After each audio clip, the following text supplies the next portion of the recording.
Hello and welcome to another episode of The Fan and the Critic. It's been a little while since we've done our last episode, and so we're bringing back with a very exciting episode with two movies that we are very excited to talk about because we had so much fun watching them, and that being The Joker 2 and Megalopolis. And returning to the show is Martin and Bernice, who have joined us a couple times before, so welcome back, both of you. Thank you. Thank you. So I'm a bit facetious in that opening. Obviously, these two movies were critically and audience panned, I guess, as they came across. One thing I'll say before we jump into it is I think both of these movies, so me and Paulo at the beginning of every year, we do our most anticipated movies of the year. Both of these were on my list. I want to say Megalopolis was like number 2 or number 3. So I was very excited at the beginning of the year for these, and maybe did not turn out the way that I thought. But we haven't talked about it too much, so I don't know. Maybe you guys did like it, and maybe not. We'll see. But the format of what we're going to walk through is we're going to talk about each movie, and then we're going to give a little like studio notes. And here's my intro to the studio notes section is when I was in business school, we once did a case study on Pixar. And one thing that they were known for at Pixar was their creative design. And whenever people were making a movie, they would get together with all the directors in the studio, and those directors would give them notes, not on how they would make the movie, but realizing that that's what that person's vision was, how to execute their idea better. So I asked you guys to provide some studio notes of how to make these movies better. I'm hoping that we can stay within the concept of trying to get these directors to realize their vision. So can't just say, let's make Joker 2 an action movie, because obviously that's not what Todd Phillips wanted to do. But it's like they had a vision. Maybe it was executed well, maybe it wasn't. Let's try to help them make a better version of the movie that they wanted to do. Any thoughts on that before we go ahead and get started? Are you gonna summarize the vision of the directors for each one first? I have to admit What we think the vision is? Sure. We can Yeah, try. I think Joker Okay, 2, it's fairly straightforward. Like, I think we know what they were trying to accomplish with Joker 2. Okay. Megalopolis, I think, is very much up for debate around what he was even trying to do. So I think the vision is probably open to interpretation, I would say. Well, I mean, even going into Joker 2, I think I have in my head what I think he was trying to do, and I have that in my notes. I don't know if you all think the same, so we can get into that when we summarize it. Well, let's segue right into that. So I think we'll talk about Joker 2 first. I think just to because not many people actually went and saw the movie according to the theater numbers. So Paulo, for those who didn't watch Joker 2, can you give us a quick summary on what the movie was? I guess plot-wise, what they were trying to accomplish. Yeah, I'll start with the plot. So I mean, plot-wise, it's pretty straightforward. It picks up right after the first one. Arthur Fleck is in jail after having just killed Robert De Niro on TV. And he's on trial. So the whole movie tracks or follows his murder trial. And he meets Lady Gaga's Harley Quinn in prison by chance. She's in a singing class for some reason. And it kind of starts going off the rails because they fall in love, and she's kind of obviously manipulating him, and like it's kind of a, what's that, Jeffrey Dahmer, who's like the famous murderer, and like women loved him, and he was like a celebrity basically. So it's kind of the same thing. I don't think women loved Jeffrey Dahmer. I thought they loved like the version of him that was in TV recently, or did they actually love him at the time? No, like during the actual trial, I think he had like fans, like crazy fans, who were super into him because he was just like, I don't know. That's the right serial killer. I'm talking about the right one, right? I think it's not him. One. No, yeah, it's the one that like a Canadian one. What's the guy that who was in High School Musical? Zac Efron. Did he play like a serial killer? Yeah, something like this. It's like a very handsome. Yeah, I think it's that one, but I forget the name. Jeffrey Dahmer's the one that Evan Peters played recently. Yes. Okay, sorry. But I'm there gonna is take another a one. big I know who Ted you're risk Bundy. talking here. about. Ted Bundy. Yeah, I'm Ted gonna Bundy. take a That's big the one. risk here and Google. Wait, what? What was the Ted name? Bundy, I think. Ted Bundy. Ted Bundy. He was a very good Was looking it? guy. Yeah, Okay. I'm pretty sure. You saved me from having to Google handsome serial killer on my work laptop. That's literally what I searched on my work laptop. Okay, but essentially it's that kind of thing. Like everyone, like he's a celebrity. Everyone, well, he has his supporters, and they all want him to be this Joker who, and his lawyer is trying to make the case that like Joker is a split personality because he has like mental problems. So it's like a struggle between him accepting that he's this guy, like this Joker guy, or he's not, and he's just like he just committed murder. And then I don't think I'm missing any important details aside from it's a musical, so it's littered with musical numbers throughout this story. And at the end, spoiler alert, he gets broken out of jail or out of the courthouse. There's a massive explosion that honestly, if I'm being honest, he probably should have been killed by it. But yeah, he escapes from the courthouse with the help of some of his like Joker fanatics, and he meets up with Lady Gaga, who kind of rejects him because he's like trying not to be the Joker. He's trying to just be a normal guy. And then he gets caught, goes straight back to jail, and then he's murdered immediately by the real Joker. It's clear it's setting this other prisoner up as the real Joker. Did I miss anything? I don't think so. Well, I think one of the big themes is like, well, you sort of touched on it, but the whole like Lady Gaga, Harley Quinn is supposedly a love interest, and it turns out the whole time that she's been manipulating him, doesn't actually care about him. Because that's like the whole theme of the movie is like, no one actually cares about him as a person. They care about his image and what that means to them personally, but they don't care about him. Yeah.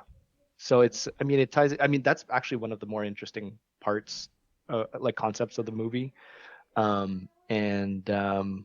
Yeah, and it's just the whole like the end is like a whole like subverting expectations where clearly he's never meant to be the Joker because he's dead, like he's for sure dead. The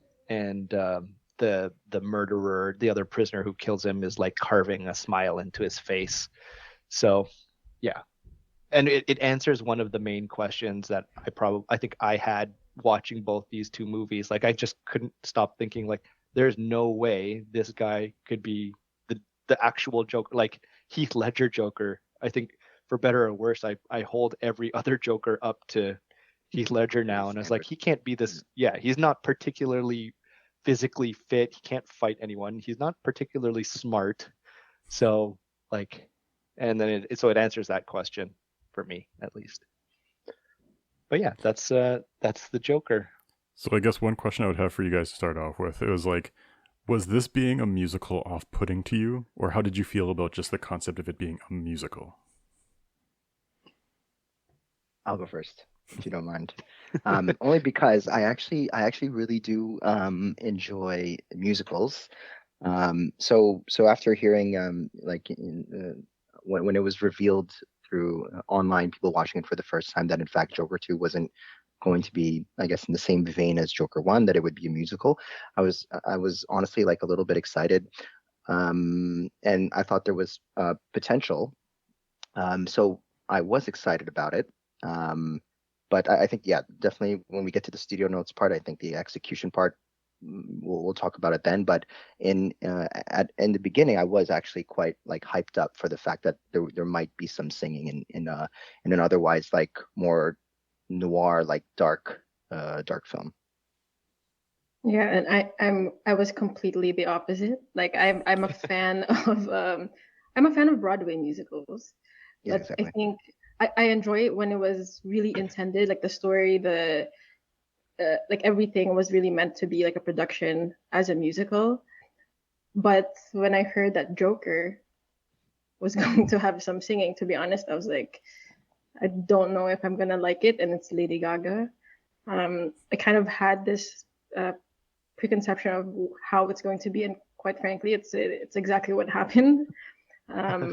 So yeah, I was kind of disappointed when I heard that there was gonna be some singing in it because I really enjoyed Joker 1 and I thought it was gonna be completely like the first one and they're just gonna continue his story and for the first part at least they did and then it kind of went downhill from there when the moment Lady Gaga was introduced in the film, at least in my opinion. Wait, are you saying this because you like in particular you don't like Lady Gaga? No, not even. Like I'm very indifferent with Lady Gaga. It was just Oh, okay. yeah. I mean, maybe there's another question with her as Harley Quinn. Even in the beginning, I thought she would do very well, and then yeah, to me, she fell short on that also. I was looking forward to her being in that role because I liked A Star Is Born. I liked some of the other roles that she's done. Um, I like the idea of it being completely different from the first movie, and even it being like a big fu to all the fans basically, and them just hating on their own fans. But that idea of taking risks and doing something like big and crazy, like I liked the idea. I want to like musicals. I don't think I've ever actually liked a musical. I think the closest that came to that was like maybe La La Land or Annette a couple of years Exactly. ago. But like That's a I've standard. wanted, Yep. it's like when I heard the news, I was like, oh, something fresh, something I'm not expecting. It's not just another Marvel movie, another DC movie. And so I was like, I was interested. I think the execution was just terrible, is my kind of summary of it. But like the idea of what they were trying to do, I was interested in. Oh yes, and it was a good point that you mentioned La La Land. I love La La Land, by the way. Yeah, exactly. Me too. Yeah, Joker the musical, not so much. Yeah. I mean, I'm probably in the same boat as Carson and Martin. Like I don't love musicals. I enjoy some, and like especially as the big fu. I think we'll get into that a little bit more later. But a fu to certain fans from the first one, like to make this one a musical and some of the choices that they made, I was into it. I think this one was in my most anticipated movies of most top 10 most anticipated movies. Megalopolis was not. That's another story. But yeah, just the fact that it was going to be different and potentially I don't know. I didn't know how it was going to go, but again, same boat execution wise. I think it wasn't it wasn't great. I feel like the music didn't add anything to the story. Exactly. It was just a clear example of like, we have this story, someone decided to make it a musical like halfway through, so we shoehorned in all these musical numbers, and it's not it doesn't add anything. It to was the always story. supposed to be a musical, and the way that Todd Phillips, the director, framed it was like, we're making a story and the characters don't know how to put their feelings into words, so we're going to express their feelings through music, which totally makes sense. Like that's a great idea. But one of my big issues is there's not a single song that's memorable. Like you think about La La Land and they have like that City of Stars and the big interview scene and it's helping tell a story, and it's also a good song that you might want to listen to after. I don't remember a single song. I remember them singing a lot. I don't remember what any of the songs were. Yeah. And I we mean, were I don't. singing. Go ahead. No, go ahead. Oh, I was gonna say I don't literally mean like they got through half of it and then they decided to make it a musical. Like, it feels that way just with how shoehorned in each musical number feels. Like I get the whole concept of like this is how they're expressing themselves because they're kind of crazy and they don't know how else to do it. But like it's like a story and then the story stops and they sing. Like that's kind of that's how it felt to me. And Carson made a good point of the songs were not memorable. I think even for any musical that I liked, it's because I liked or loved the songs a lot. And this is also why I detested High School Musical to the bone. But in this movie, I'd have to say I actually enjoyed Joaquin Phoenix's solo songs in the movie. I think there was one in the courthouse, and then there's also one where he was in prison. I forget the song, but it's actually a classic song. It's they're not original songs, right? They're all not original, just covers of classics, from what I understood.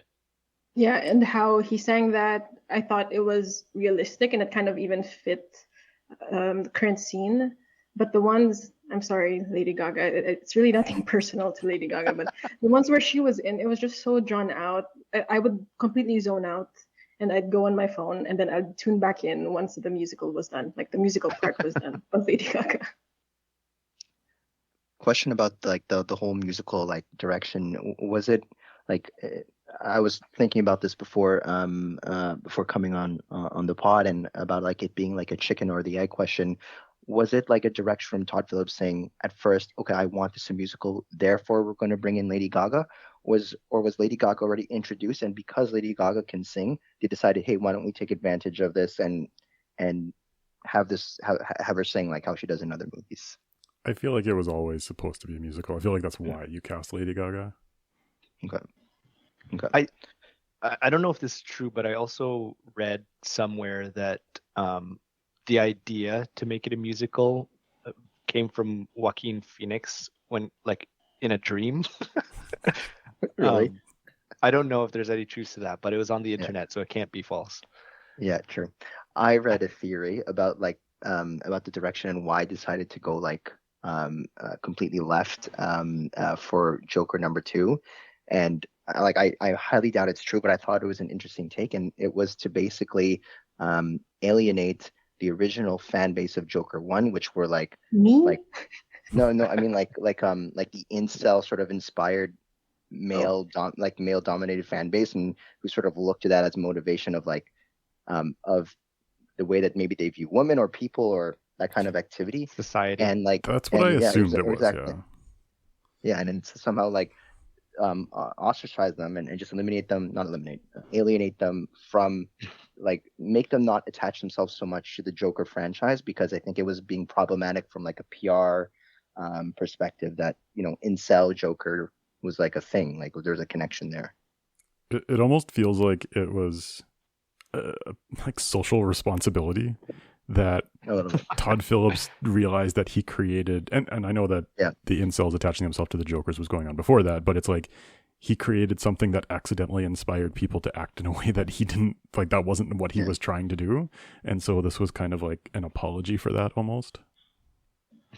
Yeah. And this was the whole reason why, I think I said in the post, like, this is why I'm so stoked for it to be a musical, because it very clearly is doing that. Like the whole concept of the movie is like he's still trying to tell that story, follow the Joker story, but also it's that middle finger to those fans, that small group of fans, hopefully small group, that Todd Phillips doesn't want. And he checked all the boxes like within the first 10 minutes, I feel like, of the movie. Like number 1, it's a musical. Number 2, Lady Gaga's in it. Number 3, he kisses a guy in the first like 15 minutes. It's like, just make sure that they just pay get their them money all, and then walk out of the theater right away. Yeah, exactly. I was all for that. I was into it. But then the problem with that also is you end up not making a great movie, and then the people who actually want to see it for what it is don't enjoy it. But I think there's a good version of this movie that could be made. Like, it's not a bad idea. Like, it's a good idea. It just wasn't executed. And I think what people are going to take out of this, unfortunately, is don't take chances. Don't change the themes. You know, keep doing that standard studio, like, template that they keep doing. Because they basically gave him a blank check to just do whatever he wanted. And it was the biggest failure that studio has had in a long time. And so they're not going to be doing that anymore. Especially when you combine this with movies like The Last Jedi or other things that were like, they handed over the reins of big franchises to like people who had a vision and just like didn't work. But I do think there would have been there absolutely is a good version of this movie out there. Yes, there is, but then I think my big question, sorry, before I'll let you speak, Martin.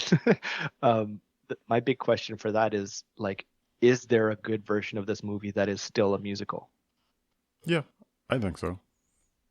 Yeah, I think there could be, but they could have honestly. Do you think the movie would have been better if they just literally kept the same movie, but from an editing process just cut out the musicals, and then it becomes more like a half courtroom drama, half like romance or whatever, and then that itself might actually be like a decent movie. That also could happen, I think. Yeah, like I think you could keep literally the entire plot the same and just Yep. not edit it, but just like actually reshoot a lot of those scenes. Again, make some of those musicals a little bit more coherent. Like, don't have sorry, not make original music that actually says what your characters are trying to do. Make the audience understand what their feelings are, and that way you can sell the whole concept of this romance with Harley Quinn. You can make people buy into that, and then when there's a twist later on, there's actually a twist, as opposed to basically in the current format, you have no idea what any character is feeling at any given point because the songs don't really contribute to that much at all. Yep. The other thing I'll say is, office. sorry, the one other thing I'll say is, I loved the ending, that the fact that they killed him off, and I love that they didn't have like Barry Keoghan be the guy who was the inmate. Like the random inmate that they had to kill him off to be like the true Joker, he has like 0 credits in anything like legitimate. And so it's not like you're trying to actually set up a future Joker and a future versions of this that's going to be in like Robert Pattinson Batman. It's like, okay, you are done. Like, you are ending this thing off. In the way that The Last Jedi was a disaster, and then they came back and tried to salvage it with whatever that 9th Star Wars movie was. They're like, no, you can't do that. You're not going to ruin this. I'm just going to completely shut this thing off, and it's done. I loved that. Well, okay. First of all, because you keep using The Last Jedi as an example, and I gotta stop you there because I really liked The Last Jedi. I liked parts of The Last Jedi. I liked most of it. I don't even remember The Last Jedi. I'm a very big supporter, and I'll die on this hill, but I'm a very big supporter of The Last Jedi, and I think they should have continued that that storyline into the 9th movie. And I know we're getting in like a completely unrelated tangent here, but I agree with your point in like how it relates to the Joker, and even with the, I mean, it's a small gripe with the guy who kills him at the end. Like, good, it's good that he was an unknown, but there was also not really, like, aside from the camera, like looking at him like 2 or 3 times throughout the movie, there's no other like hint or like setup, unless I missed something, that he is like anyone of consequence. Which, I mean, I guess it works in a way, but it's also, there's no gravity, or like there's no importance to whoever this guy is. And maybe that's the point. I don't know. Yeah, but maybe that's that was one small gripe with how they did it. And one thing I heard is that the studio wanted to end the first Joker movie with him like cutting his mouth to do it like Heath Ledger. And I guess Christopher Nolan was still partially involved as a producer, and he said no. Like, he's like, absolutely, you're not going to do that. And now Christopher Nolan wasn't involved in this one, so they did it. They just wanted to. That's unfortunate. And also, if they had like Barry Keoghan in the prison, like immediately you'd know, like, oh, okay, this is what they're doing. So, I mean, I'll give them credit for not doing that as well. And there's no plan for a Joker 3, right? Like you were saying that the studio was, or Todd Phillips was saying this is going to be the last one. I think the studio got bankrupted from this this movie. Yeah, 150 to 200 million lost apparently on this film. I think there have been rumblings of whether there is going to be like a Barry Keoghan Joker movie, because they are making Batman 2, or they're like writing it right now, and so I think they're just going to ignore that this franchise ever existed and just do the other stuff. I mean, in that case, yeah. What? No, in that case, then the whole like not placing a gravity or importance to the person that killed Arthur Fleck, so that we focus more on the death of Arthur Fleck at the end. Maybe that's probably the reason then, if they're trying to kill the series off in the first place. I mean, a bit more adding to the fuck you to those, like, to the incels who like idolize the Joker. Yeah, it's like, yeah, he's no one now. There you go. He's not who you thought you were, basically. Yeah. So maybe let's segue into that, because I think we've already started to do it a little bit. But I'd asked you guys to provide some studio notes. So you're in the screening room. Todd Phillips shows you this cut of the movie. You have, a few months for him to go back and make changes before this thing gets released. What inputs would you have made for him to make his version of this movie and what he was trying to do better?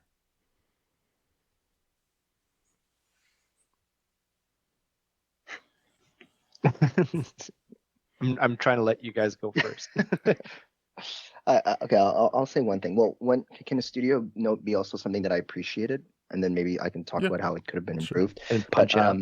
Yeah, exactly. One of the things going into the movie that I was thinking about is how would the musical numbers be sort of sprinkled in a way that feels like seamless and it feels natural.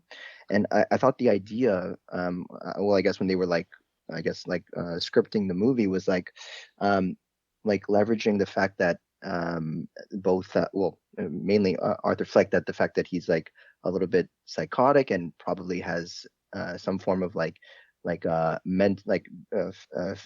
fantasy and all that they would use that to the advantage to make the musical. So it's not like people would actually be breaking out into song like in High School Musical, but everything would just be happening in his head during a very emotional moment. So I thought okay, that sounds like a good idea, but I don't know why, and I think I'm actually going to agree a little bit with Bernice here, given that you can leverage the fact that Arthur Fleck does sort of like dream things up in his head and use that as a way to introduce a musical number.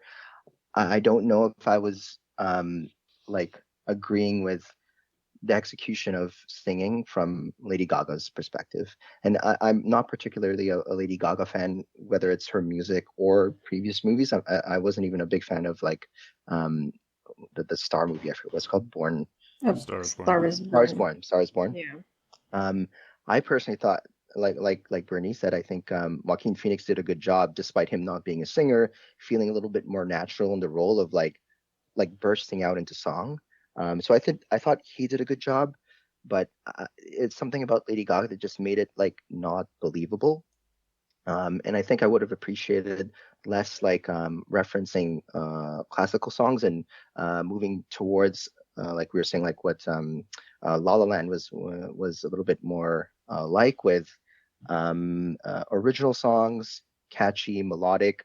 Maybe they could have had some consultation or consulting from those involved with La La Land, whether it's the director, I forget his name, it's Damien Chazelle, or his choreographers, or the lyricists that maybe made the original songs as part of those kind of movies. If they could maybe had some consulting from them to feed into the musical numbers for the Joker, I think that would have been more interesting. But whoever's idea was it just to reference classic tracks and just make a very nice set design and just have them sing, I felt like they fell a little short there. So both of you have expressed some displeasure with Lady Gaga's casting. Do you have any actress in mind that you felt would have done that role better? Good question. Yes. Well, actually, in the beginning, when I just heard Lady Gaga and then Harley Quinn, I'm like, okay, I can kind of see it, because we know, Lady Gaga's past, she's somewhat absurd also, and she doesn't care, and she kind of, I thought, would embody some craziness that Harley Quinn's character has. But also, to be honest, I never watched Suicide Squad or the other Harley Quinn movie. It's just based on what I've been reading. But I don't know if you guys have watched the series or the show Penguin. Oh yeah. Yeah. So Sophia's character there, I thought was perfect. I thought she would have been super perfect as a Harley Quinn. Her psychosis, or the insanity that she brought, the craziness that she brought, the what's that word? She was just very erratic, Unstable. but for a reason. Yeah, unstable, But believable. scary, No? but very, very believable. And even the simple, her looks, it usually gave me chills. But really, Lady Gaga to me was not believable. It really lacked some connection, even with her and Joaquin. And I thought it was also just a random backstory that she was just a fanatic. She's from Upper West Side or something. There's just a lot of question marks in my head the moment those details were kind of explained. So yeah, it was just kind of lacking from that part for me. Yeah, and honestly, they I don't think they even needed to go with like a singer who can also act. I think they could have just chosen like an actress who does really well, and then like auto tune, just like in post. I mean, Joaquin Phoenix is not known to be a singer, but to me, like his execution of his singing, despite not being in tune or having the kind of projection or tone or clarity in a real singer, I think that makes it a little bit more realistic, like something that's a little bit more natural, a little bit more like not raspy, but you can tell that there's imperfections because it's him like in his dream, or not his dream, but fantasizing about him singing, and he knows he can't sing. So leverage that. I don't think they should have gone with like a singing actress. Go with someone who can actually act, and then just work on the maybe the post auto tuning or whatever if you want it to sound more believable. But yeah, I think they could have gone in another direction there. Maybe let me ask this way then, because in my mind, like Harley Quinn being a cleaner and more like, I don't want to say like less scummy person than the Joker is almost part of the character. Like it's almost like it's important that she's a little bit cleaner and a little bit better than she is. That kind of gives you that background that maybe there's something else, like she has other motivations. Or do you think it would be better to have someone who's basically the female version of Joaquin Phoenix, who's kind of like on his level? I'm almost thinking, and this is probably not the right thing, but like Helena Bonham Carter like 20 years ago, of someone who can play, that type of role, and then kind of reveals at the end out of nowhere where it's like, oh, I'm actually a different person. Like, would you have preferred that type of person in that role? I think anyone who can act better than Lady Gaga personally. I'm telling you, the singing, I don't think it matters. I think I would have appreciated it being imperfect. Like, I think it would have added a little bit more authenticity to like these musical numbers. I agree and disagree, because like the point that like having an actress who's not necessarily like a polished singer or performer, kind of like how Joaquin Phoenix is, like he's not a singer, and it makes sense that he's not, like when he's doing a musical number, he doesn't sound great because he's just a crazy guy singing. Yeah, I agree with that. Sorry, his character, not Joaquin. I mean, Joaquin Phoenix is a crazy guy singing, but I really do think that I think that Lady Gaga did a good job. I mean, I'm not particularly a fan of hers either, but in this role, I think she had the look, and without the benefit of a backstory, or like building up her character, she kind of just appears right in the movie. I think she played it pretty well. Like just the fact, or if you're focused on the way that she was manipulating Arthur Fleck, I think she did the best that she could. Because I really felt it made me not like her even more as a character, not necessarily as Lady Gaga, but like I saw her as, I could see her as Harley Quinn, and it makes you not like her character, and I think she did her job in that way. Maybe I'm biased. I just don't. Yeah, I just don't buy that at all with Lady Gaga. Yeah, so it might be personal. Who knows? Yeah, I'm kind of on Paul's side. I didn't personally see anything wrong with Lady Gaga's performance. I liked her in The House of Gucci and Star is Born. I hated her in House of Gucci. Oh, I did not like her in House of Gucci. But I think you were supposed to not like her in House of Gucci. No, I thought her. I don't know if. I think she's got the chops. I don't know. I don't know. Maybe she's being typecast. That's another topic. It sounds like she's always playing characters that you don't like. And I actually haven't seen any other movie that she's been in. So like A Star is Born, I haven't seen it. House of Gucci, I haven't seen it. Has she been in anything else? I'm sure she's been in something. I think so. Maybe one other big one. Yeah. But even like some of the songs from A Star is Born are like legitimately just on like my YouTube playlist. Like I listen to them outside of watching that movie. So the one with where she performed with Bradley Cooper, was it at the Oscars or the Grammys? Yeah, Star is Born. Where everyone was like, "Oh my God, they're in love! Like, look how passionate they are performing with each other." like his wife is there. Oh my god, that's all I remember. That's all I know about A Star Is Born. Actually, me too. All right, Bernice or Paulo, did you guys have any other studio notes that you wanted to add to this, to how to improve this movie? I'll go first to let Bernice think a bit, but I mean it's stuff that we've already mentioned. Like in terms of the musical numbers, yes, I feel like they should have been original songs. I think it would have been better to have them kind of flow into the musical numbers a little better, so that like when you look at a musical, it like the story turns into from people talking or acting or whatever to singing. Whereas in Joker, it was like, okay, it's story time. Let's talk and act. Okay, now it's time to do a musical number. It's like completely separate. It's so like fragmented. So I don't know what it takes. Like I'm not an expert in musical theater or anything. I don't know what it takes to make that flow better. But I would just be that studio exec to be like, make this flow better somehow. And then I would keep Lady Gaga. I would disagree with the board here. And I think the only other thing that I would, well, if I'm really like taking control, I'd be like, just doesn't have to be a musical. Keep Lady Gaga even. Just they don't have to sing. You can have a little musical number, like one, and that one doesn't even have to be an original song. And just like we would get the point from like one, and then you can focus on the story, which is like it can already be an interesting story. Like this already happens in real life. Like people romanticize or like it like real like true crime and like people following big name trials. They're so sensational. Like there's already parallels between real life and this movie. Like you don't have to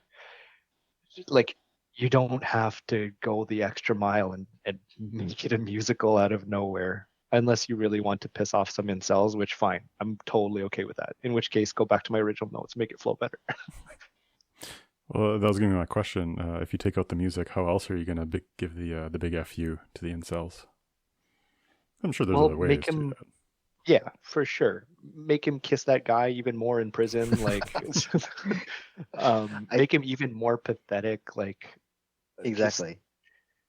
yeah, just like beat him down constantly, like just over and over, and like show I feel like like there's opportunity for that to be misinterpreted, because they'll come into that and they'll be like, "Oh, the world is beating us down. We got to fight back."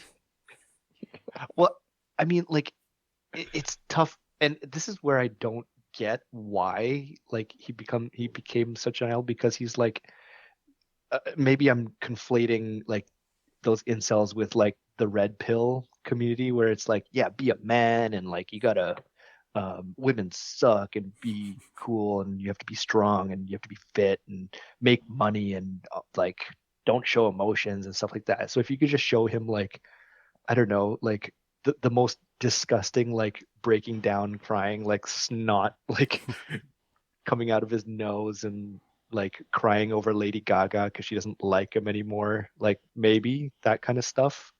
It just make him like a completely like truly pathetic character. The one thing that I do appreciate that they never did was no like super on the nose obvious political like there's so many sayings and political things in our world of like I know this is more recent, but like your body, my choice, like that type of thing. Like they didn't reference anything that obvious to make it so on the nose, and I appreciate that they at least like stayed out of that. Yeah, that's because Megalopolis took all those sayings. But we'll get into that.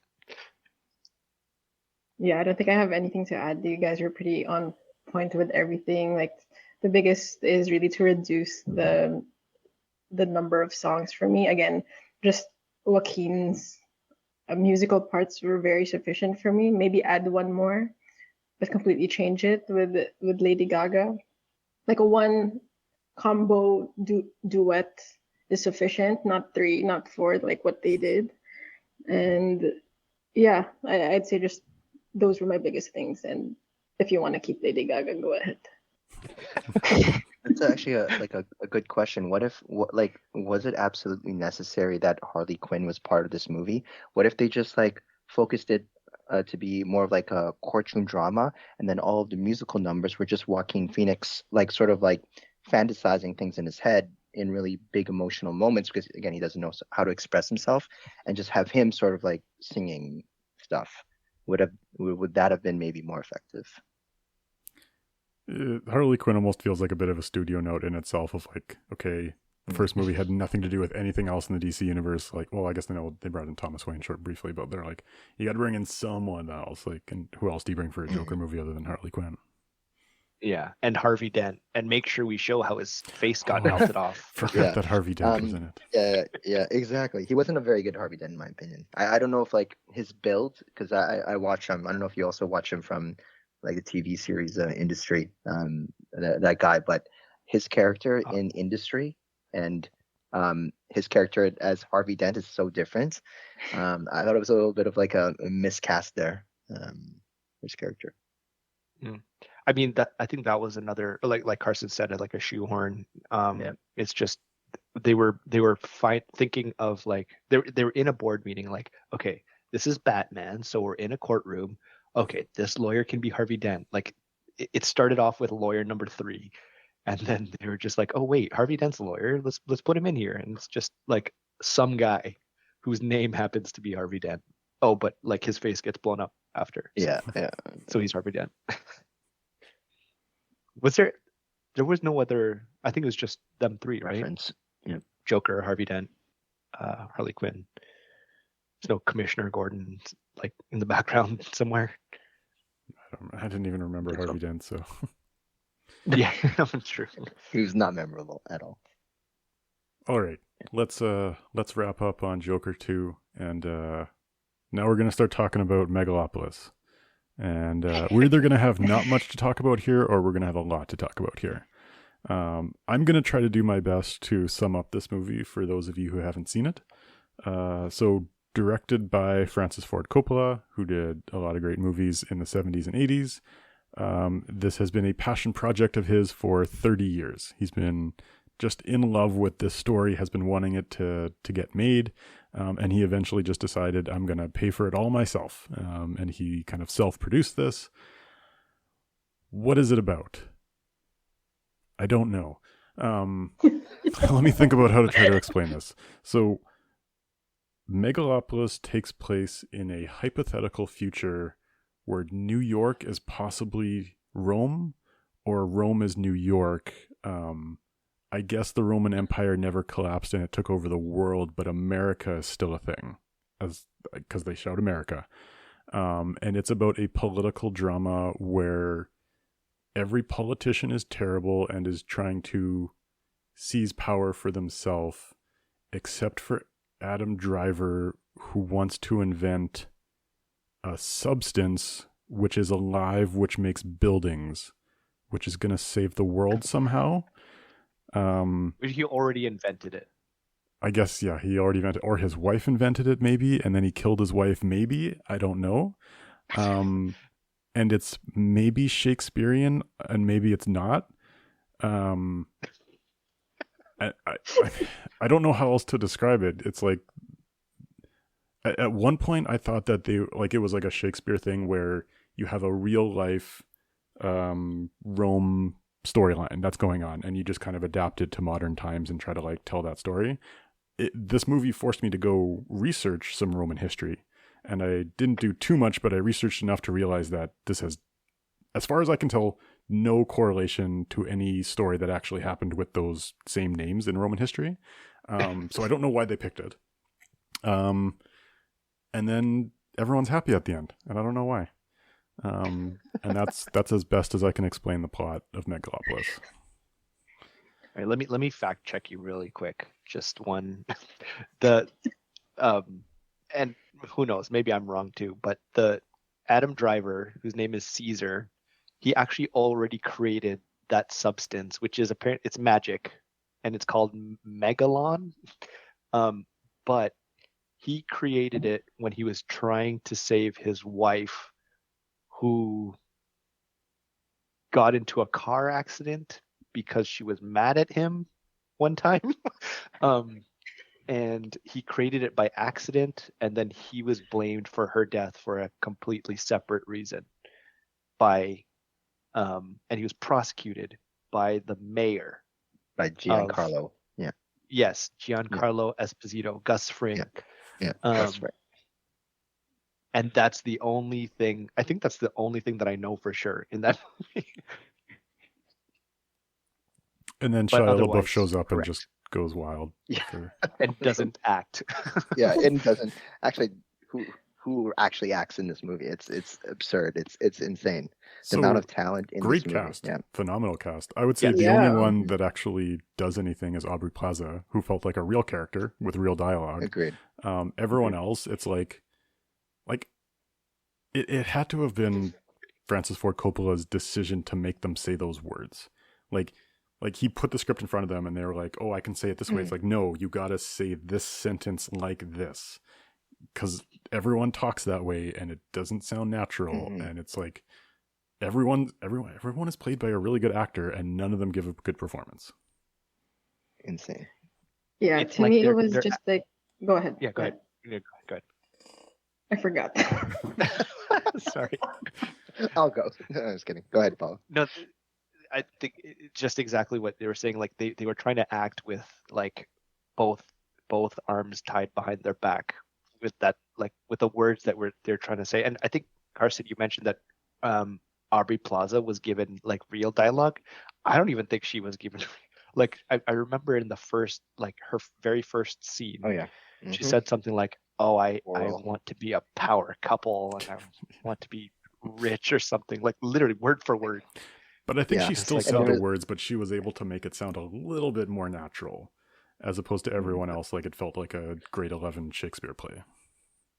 I guess it was part of like the Shia LaBeouf effect, where she partly wasn't acting either. But Okay, I remember. I think for me, similar to Joker 2, it started off okay. Like I could actually tolerate the first half, and just as a background, Martin fell asleep at some point, pretty soon actually. He fell asleep, and then he tried to watch the summary again on YouTube, and then he also fell asleep. So, It's so bad. Even the summary on YouTube, I almost fell asleep. so whatever he explains today, just know that was the background. But yeah, anyways, in the beginning, it was just so absurd that for me, it had to be intentional. Like you said, the dialogue was so unnatural, it had to be on purpose. You know, like some of those movies where they kind of tried to make it like a theater play, so then the way they would deliver some of the lines would be obvious that it's for like a stage. So I thought it was something like that, like similar to Romeo and Juliet. Like yeah, they were just Romeo and Juliet. dictating. Romeo. Yeah, it was something like that. And even the like CGI, it was just so bad that it had to be intentional. And I kept telling Martin, this is on purpose, it had to be on purpose. And then yeah, we just kind of lost it in the middle. But That's the biggest problem, I think. Like what you said, it is on purpose. Like even with all the weird dialogue choices and the effects, like it all looks and sounds bad. But the problem is it's like they don't realize that it looks and sounds bad, so they're very serious about it. Like they're leaning into like this faux Shakespeare dialogue and delivering every line like everything's so profound. But And I it's think just- like they knew, like because there was a lot of fights on sets during this movie, and Oh, really? there was a lot of like rumors of like, you know, this movie's falling apart, it's never going to get made, like, you know, Adam Driver wants to quit type Right. thing. Like I think at some point the actors knew, and it was like, you're here with a legendary director who's tried to make this thing for Exactly. 30 years, and at some point you're just going along with it. But how sad is it that like this guy had this dream for 30 years to make this? Like this was his passion project. And the thing that I think a lot of people don't realize about Francis Ford Coppola is like he made a lot of great movies in the 70s. He's made about 60 terrible movies since then. He hasn't made really a good movie in 30, 40 years. So it's not like that surprising. Like I was hoping this would be a return to form. Obviously this was high on my most anticipated list, but like after seeing it, it's like how much has he actually used CG in his career? Probably not much. And he was just fully in charge of this whole thing. Which I kind of respect, like just the fact that he knew what he wanted to make, and I don't know if he knew that no one would like it, but like he just figured like no one wants to help me make this. I'm going to use all of my own money and get all these amazing actors and actresses and make them do this weird shit, and no one's going to tell me no. I'm going to do it. Like I'm paying for this myself, and he just stuck to it. I think that's half the problem, though. I think like there was too many yes men. I feel like it's like the fact that he was such a legendary director, and to get that level of unnatural acting, it had to be like I respect Francis Ford Coppola, so I'm just here because I respect him, and I'll execute his vision and how he wants it. But I mean, I'm sure in their heads they were thinking like this is going to be like a disaster, right? Yeah, probably. I think my question to that for everyone was like, I feel like there's a very obvious point somewhere in the middle where Adam Driver is having like, he's like on a drug-induced like bender. He's Oh, on he a starts trip, dancing. Yeah, and he starts he's like like doing this jabberwocking. like weird. You see And yeah. I feel like that's where he's just like completely given up. Like I think that's the point where he's realized this is gonna be terrible. I'm just gonna do I whatever. loved the Like, scenes when they were like workshopping and he was like trying to design Megalopolis and he's like, what if the thing that transfers power also creates it? And it was just like this really like you could tell someone just shot up a camera and Adam Driver was just like making shit up. He's like, what if these people stood like this and it was designed like a person doing yoga? And it's like just so weird. yeah. So my question was gonna be like, at what point do you feel like the actors just gave up, like all of them collectively? I think some of them gave up, and then someone like Shia LaBeouf was just like, I'm just going to do whatever I want. Oh, he's having a great time. Yeah. Shia LaBeouf was probably like, can we shoot that scene with Aubrey Plaza's ass in my face again? Yeah, exactly. Let's redo it.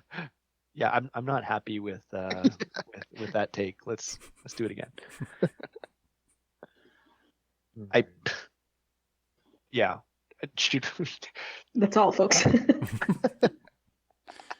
So, trying to talk about studio notes for this, I think before you even start giving studio notes, we have to kind of, or try to agree on what he was even trying to accomplish. Because that's the part that even, like, I don't get, because there's clearly there is a social message he is trying to make there. Sure. Is it so part of this, like, is it being Rome so core to the story that he thinks that's what tells it that it has to be Rome? Because can I give a studio note that just says just give up all of that stuff, or is he trying to make that allegory so much that is core to the spirit of the movie? I don't know. What would you guys say is what he was trying to accomplish? Okay, I'll take a stab at it first. I think he's trying to say everything at the same time. Like you mentioned, Carson, there was like, or whoever mentioned it, like he's talking about society and like how people, like politicians, are like greedy and trying to control everyone, and then there's middle or the lower class who no one cares about. They're being used, and like they're being used by these people, like rich people who just feed them I don't know, slogans like "Don't tread on me." Like Shia LaBeouf is saying just every possible like a political message, like "Don't tread on me," "Power to the people," like just one after the other. And he's like, there's no, it's like ADHD. It's like ADHD act. It's told while trying to speak like Shakespeare. So it doesn't really matter that like that it's New Rome. Like none of this matters because there's not really any point to it. It's just you're trying to say too many things at once, and you're taking yourself too seriously. And it like ultimately doesn't get you anywhere. It just you end up with like a confusing jumble of things. I kind of disagree that he was trying to say all those things. I think his central message was something around the rich and the elite need to do things for society instead of taking power. I think all that like Shia LaBeouf stuff in the background was him attempting to create a realistic looking world, which obviously really failed and cluttered up the message, but I don't think he was actually trying to communicate those things. I don't know, maybe. Who knows? I have no idea what the message was supposed to be quite frank. So I have no contribution there. Martin? The guy that slept during the movie. I do have like one thing that I like just reading about Megalopolis before it even came out. Like this is before I tried to like, okay, someone needs to tell me what happened. I need to watch it on YouTube or whatever. But one thing that I was sort of attributing like what I thought he was going for was something about like his concern over the fall of America, and America being the current empire globally, whether we're talking about military strategy, economy, blah blah blah. That's currently America. And I was assuming that he was trying to reference the fact that Rome was the original, or maybe in popular culture, the original empire, and how eventually, like with any empire, it does collapse on itself because of various reasons. And I think he was trying to maybe explain what could sort of like lead to the fall of America or the fall of the current empire, and using that sort of like as an analogy, like America, Rome, like similar names. But ultimately, I think he was trying to reference America and what his concerns for America were. And I think like you can sort of like feel it in the sentiment of people today, and like let's say Trump coming into presidency or whatever, like is America taking the right steps to continue in strength as an empire? I think there's already conversations today about is America's empire sort of like slowly declining, and I think maybe this movie references that. And I would agree, but it feels like he's trying to send the message. Like he's basically saying, "Hey, people of America, you have no say in the matter. The elites are the people who are going to decide whether America crumbles or not." And so it's almost like the intended audience of a movie like this is like Elon Musk or like people like that, where it's like, you gotta get your act together and do something better for society, or else America's going to crumble. And that's as far as I can tell, that's what it seemed like. Yeah. Quick, Elon, make a magic substance that he builds buildings, but also heals you when you get shot in the face by a 12-year-old. Yeah. Like, and he's essentially like an architect, right? Or no, it's basically a movie about urban planning. No, it's like he's just trying to build a city. Sounds so boring. It's like urban planning the movie, just at a bigger scale with a $150 million budget. It sounds like that. Maybe he was just trying to experiment artistically with this movie at this point, of all styles possible that he could combine in one. But throughout the movie, there were constant themes of just like old and new all the time.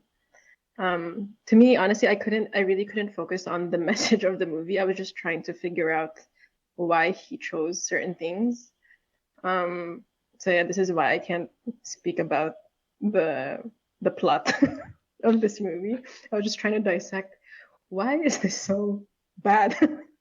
Or like, why, for example, I thought like he was even trying to go for just the style of, like the whole 70s thing, like Space Odyssey, and then he would have some future kind of like, yeah, like but future themes, but at the same time he would kind of have the same style of Wes Anderson in some takes. Like he would zoom in here, and then people would kind of look at the camera, like this, just the same style. But I think I was just also overreaching and trying to entertain myself while watching the movie to explain what he was trying to do with Megalopolis.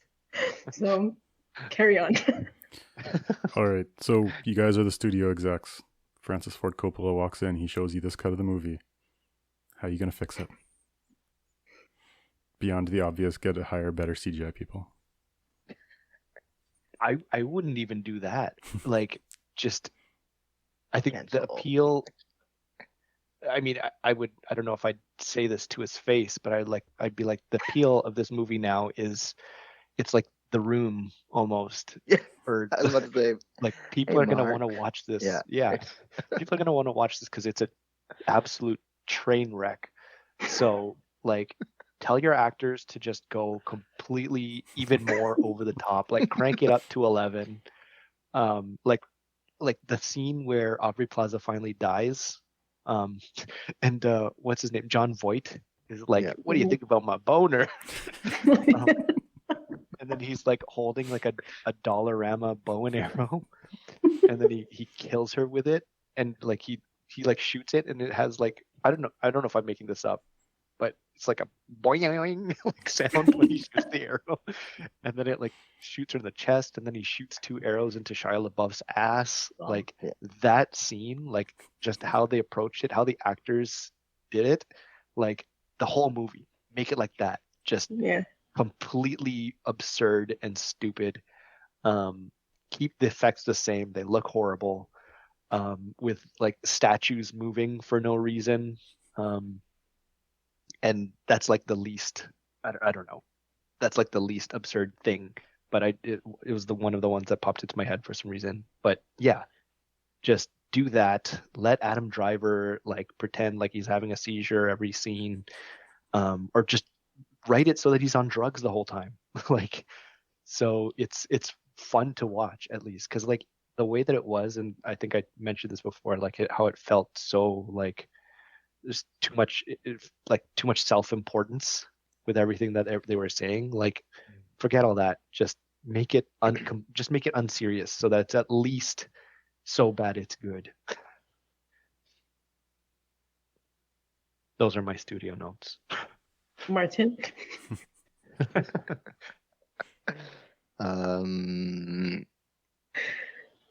I think maybe I'll bounce a little bit off what Paula was saying about like him trying to do a lot in this movie. I would just keep it very generic, like less is more kind of strategy. I feel like, yeah, there was too much going on. Maybe there's too much characters. Maybe we were trying to develop too many like subplots, and I think it was just like saturating the movie with things that I think were not like related. And I don't know, overall it felt a little bit like chaotic and messy. I would suggest to simplify the plot, eliminate some characters, eliminate some dialogue, make the movie a little bit shorter. Like ultimately, what's the underlying message you're trying to communicate, and let's develop something a little bit simpler to convey the same message. It would be something along those lines. It's just I felt like there was too much going on. It could have been effective. The vision I think is good. Like trying to make a movie that references or is an analogy or an allegory for the fall of America, I think could be very interesting, because it's a very interesting topic today that people talk about everywhere. So yeah, I would say less is more. Make it simpler, something along those lines. It is interesting. Just don't approach it from the perspective of urban planning. Don't make it urban planning the movie. For me, I think I would combine those two. Like, I agree with Paolo. It was kind of fun just because it was so weird, but I would just shorten it. Like, was it 2.5? Like, 2.5 of that was just a bit much. But yeah, I would go just over the top with everything at this point. Like, imagine receiving that in the studio and you actually want to make it proper. It's going to take another 30 years. Just keep it. Chop it somewhere. I don't think anyone is going to notice where you chop things. And just shorten it. It's perfect. It's a masterpiece. Yeah, it's obviously hard to fix that. Like, my desire would have been to go completely the opposite direction and try to do like a really serious version of like, I think the world would want to see a New York Rome hybrid, like a future of what if the Roman Empire never collapsed. And because there's like AI images online, and like people love that stuff. Like, I think you could have built out a really big world like that. You cast those actors and actresses, super simplify the plot. care more about the world than the plot, so that you can have like the people fill out. But obviously, you would basically need to start from scratch and like hire, like basically tell Francis Ford Coppola, like, sorry, if you want your vision to be made, you can't be in charge of it. Go hire like Christopher Nolan or someone to do it. Because if you get any sillier than what they already did, like you're basically approaching Neil Breen movie territory. It's not that far off. So yeah. That's the only way to save it, I think. But okay, for Carson, your vision, would you still have them speaking like No. AI Shakespeare? No, like I would do it like 100% serious. If you're trying to make a message, if you're trying to like really communicate something that people are going to listen to, like, and this is maybe segueing into our other part of the conversation around other big ambitious messages that we like Interstellar is a complete nonsense plot line. But it feels like it has weight towards it because they made a really good movie. So even if the message is super simple, because the message that he's trying to communicate is a very simple one. But you need to have a serious world and a serious story in order to take it seriously. I suppose that does make sense. But again, there's not a single serious, like there's not a single frame of that movie that you could carry over if that's the movie you were trying to make. Yep. Well, I think it's. Go ahead. Yeah, no, I was gonna say like it was like very like juxtaposition, like the gravity of the message that he probably was trying to convey versus how unserious the whole film was, like especially with the dialogue and all. I think that's sort of like a misalignment on what we're expecting based on the message that he's trying to say versus what we're seeing and hearing. I think makes it. There's a word for it. I forget what it is in English. But when those two things don't match up, and it makes for like a really unpleasant experience. That's probably what happened. Well, that's one question I think I have for you guys. I think Carson mentioned it a little bit because he was really looking forward to this movie. But is this what you expected when you like what did you think was going to happen going into this movie versus what actually happened? Because for me, I feel like when I saw the poster with Adam Driver holding that like it's like an architect's ruler or something, like looking very serious, I felt like what happened was exactly what I was expecting. Well, okay, not exactly. Let me walk that back a bit. I felt like it was going to be a very self-important mess, which it kind of did turn out to be. I just didn't realize how absurd it was going to be. How was that for you guys? Frankly, I didn't hear about Megalopolis until this episode. Like, I don't know how this fell through the cracks. Like, yeah, I didn't know. So I really came into the watching time with a clean slate, like completely clean slate. I didn't even want to hate it. Like I was really open-minded about it. And I was just surprised seeing all these characters or all these actors come out one at a time in such a stellar cast.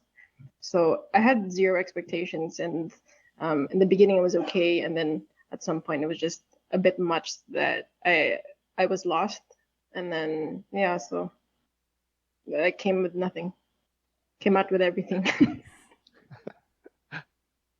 or less than nothing.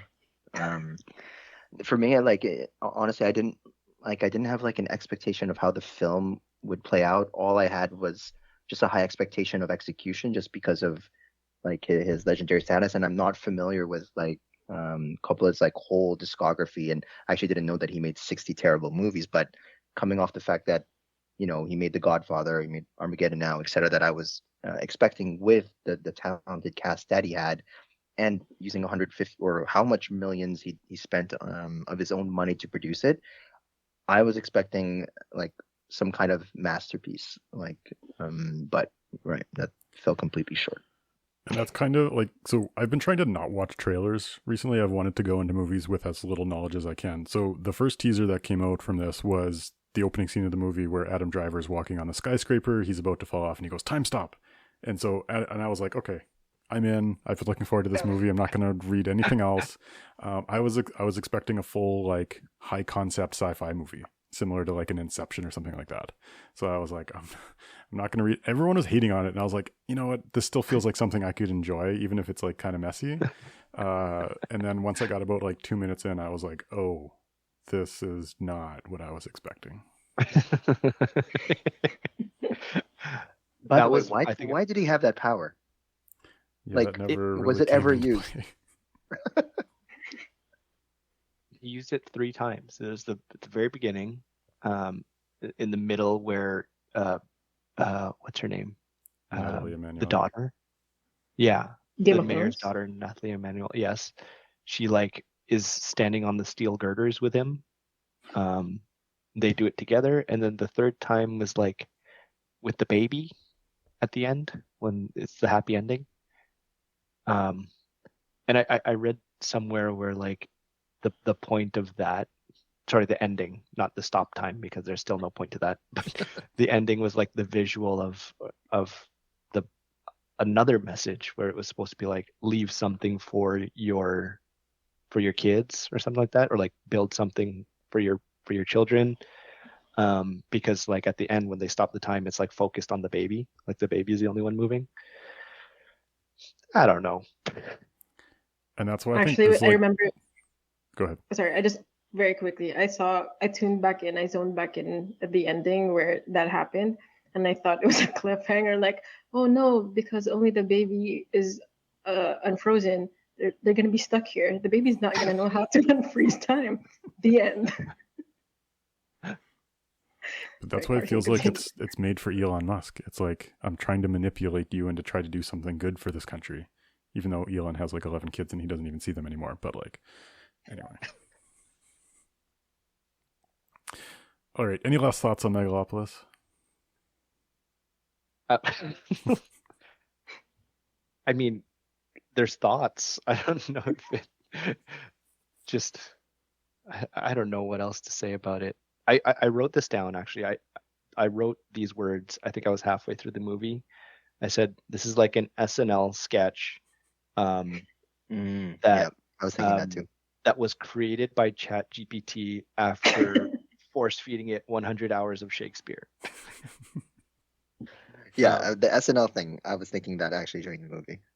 Yeah, and it fits because there's the girl from SNL in it, like the current SNL cast. I think Chloe Fineman, which was surprising to see, but yeah. Oh, and I think Carson asked earlier, like, what movies like this, or what other movies are similar to this? Well, that's what I was going to segue into, yeah. Oh, okay, sorry. Okay, well, yeah. Cut. All right. Martin, Bernice, do you have any thoughts on that before we segue into the next segment here? All right. Well, so that was like, I'll let you keep going on that, Paulo, of what other movies out there that are big, ambitious, and slightly messy, but you actually enjoyed? I mean, I couldn't really compare it to anything with those criteria. The closest thing that I could draw a parallel to was you remember that it's like a 1990s Romeo and Juliet with like Leonardo DiCaprio. Yes, I feel that's like exactly my everyone, answer actually. Yeah, I feel like everyone watched it in high school because it was supposed to be like hip Shakespeare with like with guns instead of swords, and it's like all cool young people. That was the closest thing I could compare it to. It's not necessarily like a big ambitious movie that kind of fell apart.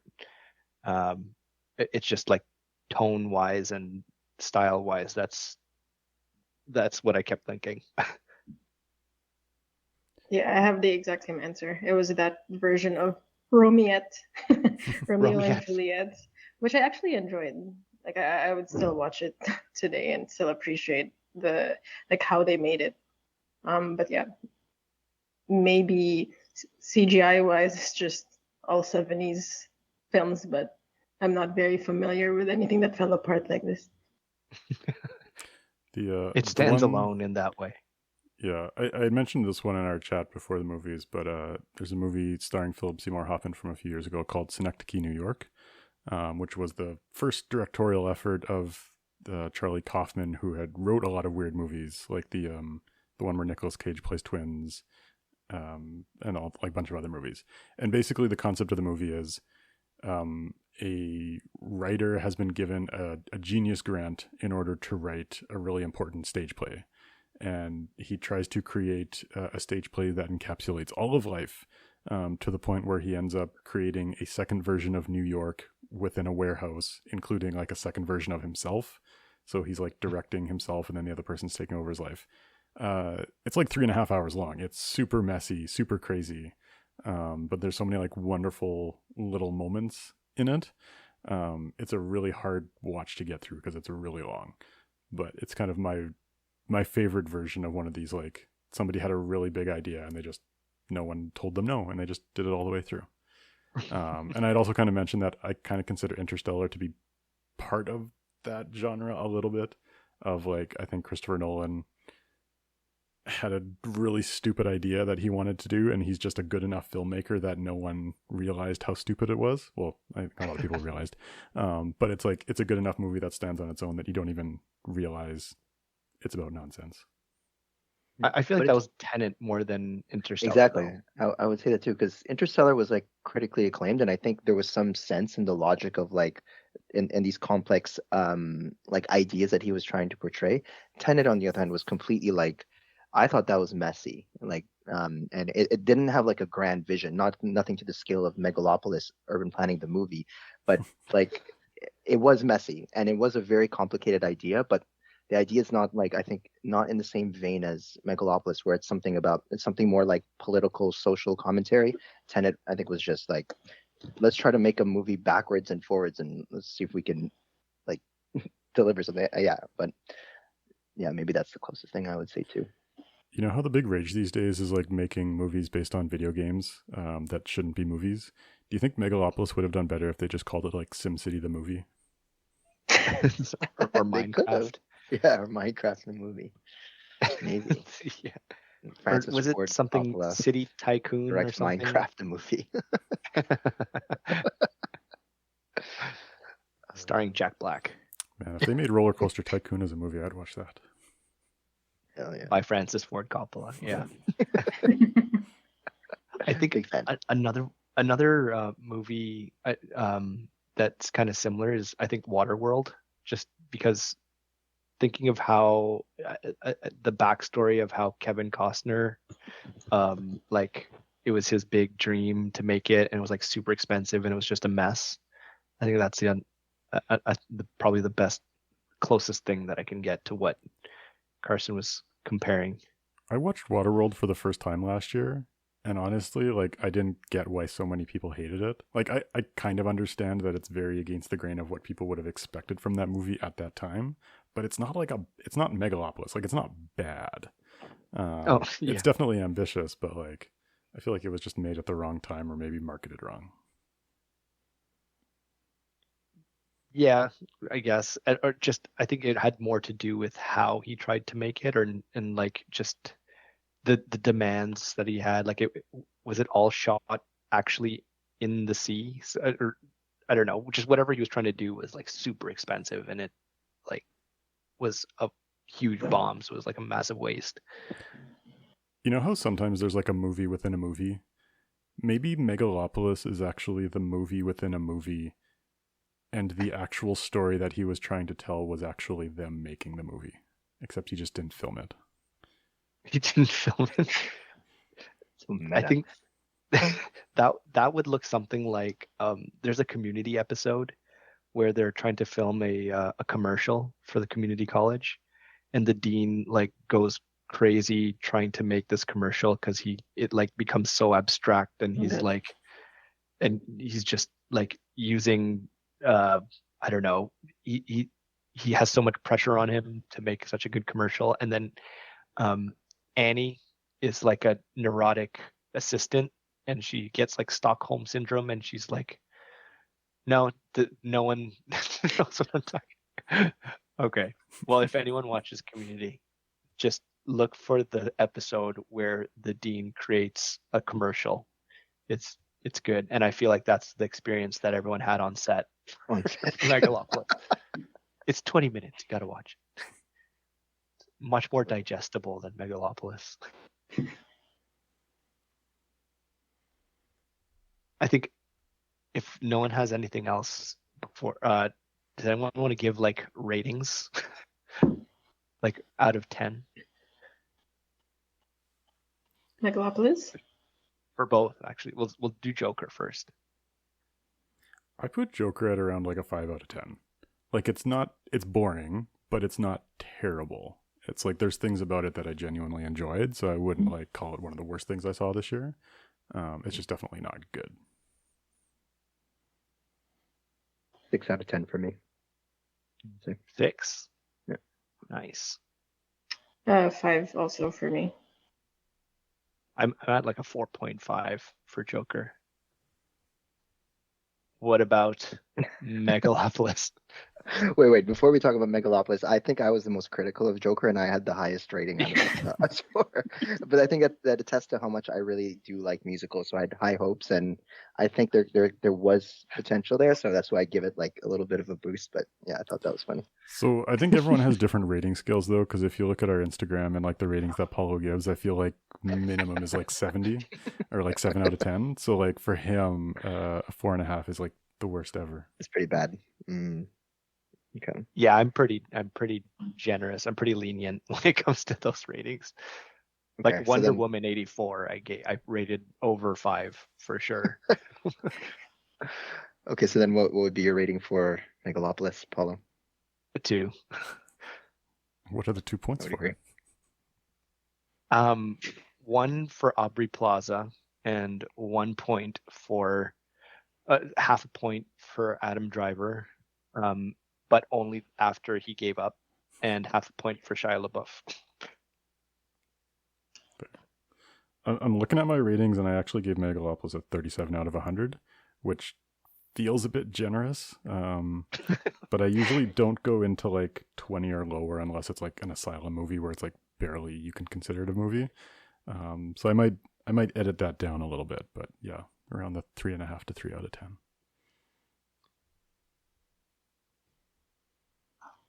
I'm sorry we didn't finish the movie. So 8 out of 10 for fun factor, and I'd give a point for the absurd dialogue. Actually, to me, it made it very entertaining, and then 0 for the rest. So I think that averages out to like Pretty high, actually. 7. yeah. It's like a 5 right. at least. I mean, for an actual movie, of course, I drank it low.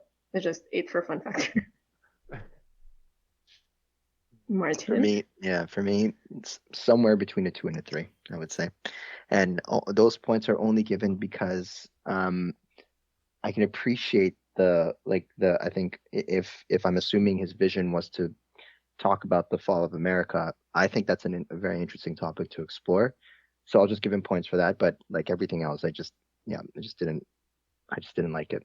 Yeah. I appreciate even with the low score, Martin always tries to take it seriously. Because it feels like it was supposed to be a serious movie. So yeah. It was supposed to, but they lost it along the way. Yeah. All right. Well, I think we'll wrap up the episode here. Thanks for coming on. Apologies that these had to be the 2 movies you came back for. Maybe next time there's a good musical, we can come back and talk about. I'd love to talk about musicals. I don't know if there's any good musicals coming Wicked. up at some point, but I think Wicked I said just came good out. musicals actually.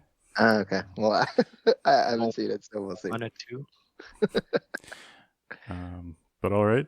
Thanks for stopping by, and thanks everyone for listening.